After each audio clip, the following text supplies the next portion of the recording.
आणि यानंतरची बातमी आहे राफेल करारासंदर्भातली।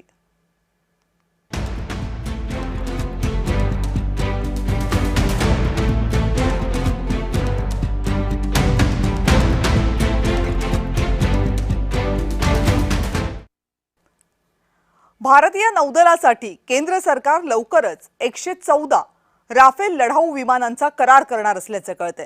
फ्रान्सचे अध्यक्ष इमॅन्युएल मॅक्रॉन हे महिना अखेरीस भारत दौऱ्यावर येत आहेत। त्या अगोदर या करारामधल्या सर्व अटी शर्तींवर एकमत होईल असे संकेत मिळत आहेत। संरक्षण अधिग्रहण परिषदेकडून या कराराला लवकरच मंजुरी देण्यात येईल अशी ही माहिती आहे। एकूण 3,25,000 कोटी रुपयांचा खर्च यासाठी अपेक्षित आहे।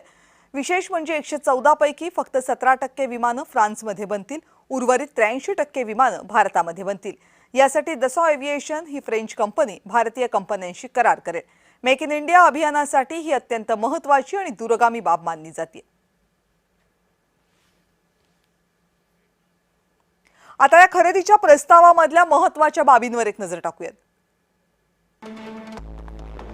फ्रान्सकडून भारत 114 रफाल लढाऊ विमानं खरेदी करेल। प्रस्ताव अखेरच्या टप्प्यात आहे। यासाठी 3.25 लाख कोटी रुपयांचा खर्च होईल।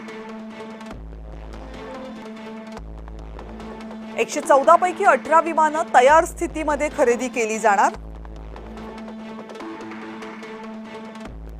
तर उर्वरित 96 विमानं ही भारतामध्येच तयार केली जाणार। या 96 विमानांमधील 60% सुटे भाग हे भारतामध्ये बनवले जातील।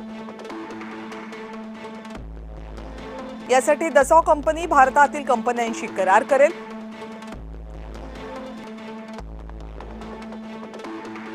आणि मेक इन इंडिया मोहिमेला यामुळे गती मिळेल।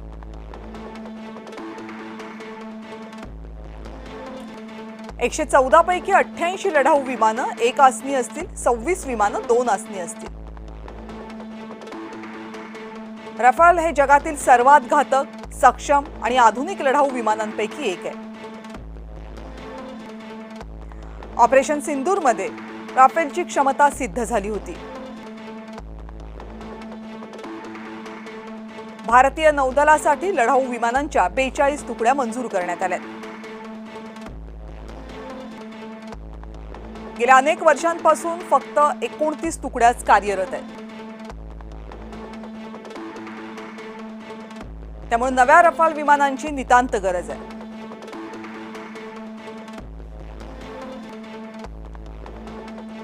आणि भारतीय वायुदलानं अनेक पर्याय असताना सुद्धा हेच विमान का निवडलं, यामागे कारणही अनेक आहेत। बघूयात।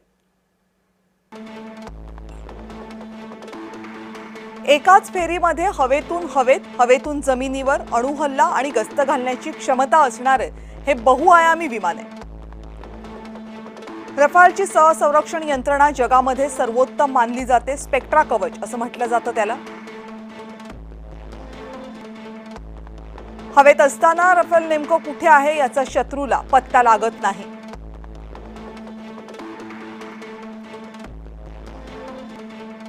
एकाच वेळी अनेक प्रकारची शस्त्र रफालवर चढवण्याची सोय असते।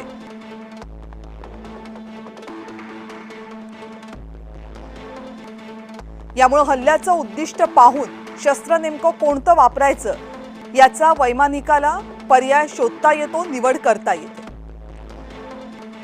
9.50 टन वजनाची शस्त्र लादण्याची क्षमता या विमानामध्ये आहे।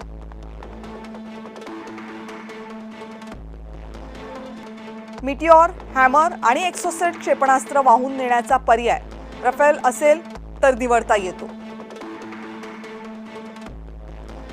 भारतीय आणि इस्रायली क्षेपणास्त्र लादण्याचा पर्यायही उपलब्ध असतो।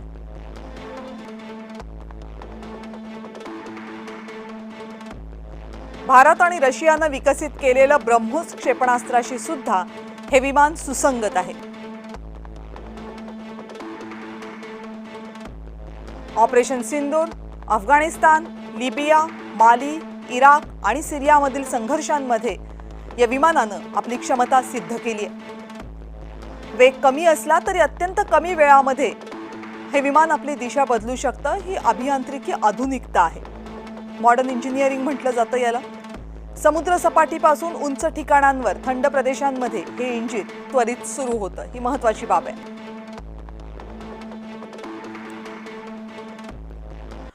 माजी लष्करी अधिकारी लेफ्टनंट जनरल सतीश ढगे यांनी या सगळ्याचं काय विश्लेषण केले बघूया. 4.5 जनरेशन MMRCA म्हणजेच medium multi role combat aircraft Rafale हा भारतीय हवाई दलामधला बाहुबली मानला जातो. मुळातच ज्या प्रकारे पाकिस्तान आणि चीन यांचा एकत्रित खतरा भारतासमोर उभा ठाकलेला आहे, त्या अनुषंगानं भारताला अत्याधुनिक अशा प्रकारच्या फायटर जेटची गरज आहे आणि तेच लक्षात घेता 114 राफेल जेट फ्रान्सकडून खरेदी करणं हे अत्यंत महत्वाचं ठरतं. 2016 मध्ये सुद्धा 36 राफेल जेट आपण फ्रान्सकडून खरेदी केले होते, परंतु 2026 मध्ये 114 राफेल जेट फ्रान्सकडून खरेदी करणं हे आणखी महत्वाचं आहे, कारण या राफेल जेटमध्ये मेड इन इंडिया 80% मॅन्युफॅक्चरिंग हे मेड इन इंडिया त्या ठिकाणी असणार आहे आणि एक प्रकारे आत्मनिर्भर भारतला बळकटी देणारा अशा प्रकारचा हा करार असणार आहे.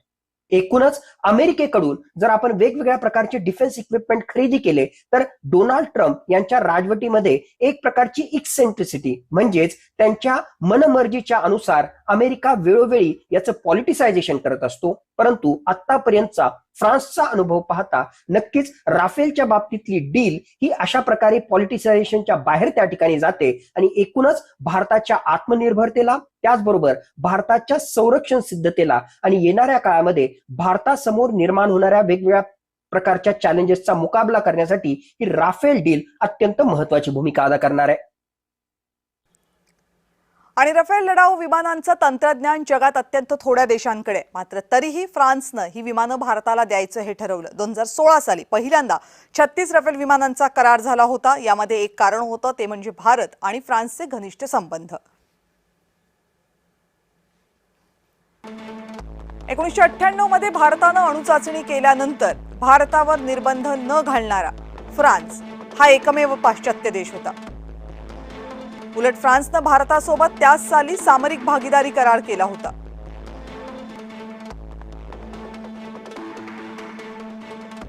दोन 2008 मध्ये अणुपुरवठादार गटाबाबत भारतासाठी अपवाद करण्याच्या मागणीला पाठिंबा फ्रान्सचा होता. संयुक्त राष्ट्र सुरक्षा परिषदेमध्ये भारताला कायमस्वरूपी सदस्यता मिळावी या मागणीला पाठिंबा फ्रान्सचा होता. पाकिस्तान, चीन विरोधात भारताच्या भूमिकांना सातत्यानं पाठिंबा होता.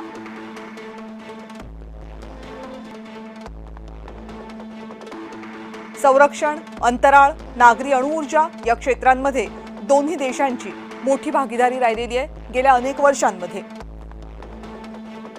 भारताला अतिमहत्त्वाचं तंत्रज्ञान, क्षेपणास्त्र, लढाऊ विमानं पुरवण्यात रशियानंतर फ्रान्स दुसऱ्या क्रमांकावर आहे. स्कॉर्पिन पाणबुडी भारताला दिल्यामुळे नौदलाची क्षमता वाढली.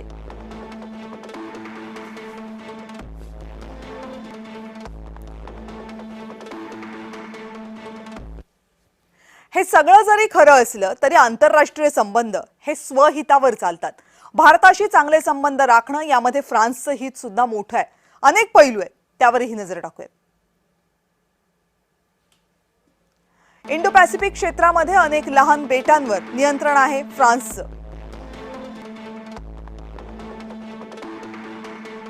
फ्रान्सपासून दूर असलेल्या या प्रदेशांमध्ये 16 लाख फ्रेंच नागरिकांचं वास्तव्य आहे.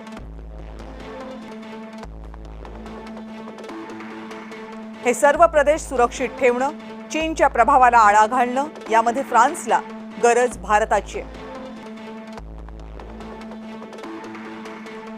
हिंद महासागरामध्ये फ्रेंच नौदलाला त्यांचा प्रभाव राखण्यासाठी भारतीय नौदल आणि बंदरांची गरज असेल. अमेरिका आणि चीन वगळता एका मजबूत आणि विश्वसनीय मित्राची गरज भारत पूर्ण करतो.